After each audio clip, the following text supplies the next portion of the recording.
If you want to understand modern movies, you have to understand 1989.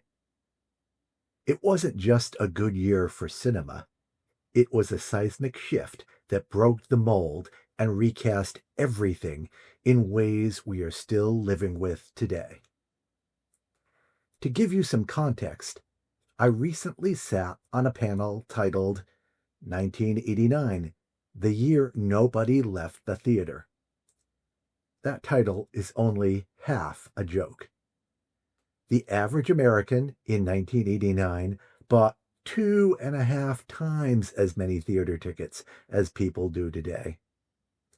The volume of films released was staggering, and the appetite for them was voracious. But beyond the raw numbers, 1989 fundamentally altered what movies get made. Case in point, Tim Burton's Batman. It wasn't just a hit. It was, for better or worse, an inescapable cultural monolith that ushered in the age of the superhero industrial complex. It pulled in over 400 million worldwide. That's over $1 billion in today's dollars, and proved that a darker, style-heavy vision could sell tickets and merchandise in equal measure. While Burton was redefining the mainstream, the margins were moving towards the center. Steven Soderbergh's Sex, Lies, and Videotape single-handedly transformed Sundance from a quiet regional arts festival into the high-stakes marketplace for indie cinema that we know today. Simultaneously, The Little Mermaid snapped a decades-long losing streak for the House of the Mouse. It didn't just save a struggling animation department.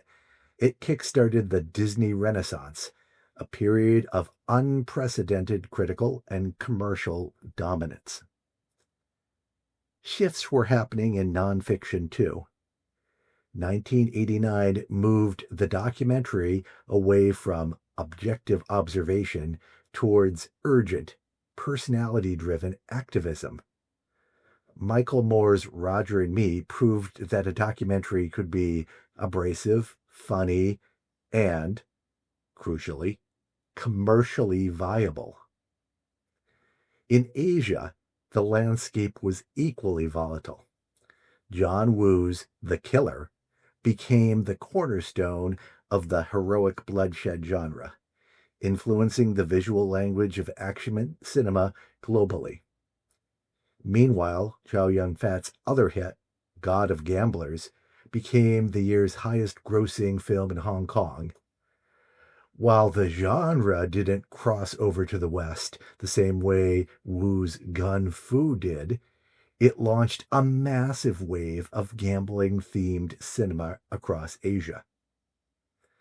Finally, we have A City of Sadness, a monumental achievement that tackled the history of Taiwan's White Terror, a story that would have been taboo before the censorship of martial law was lifted.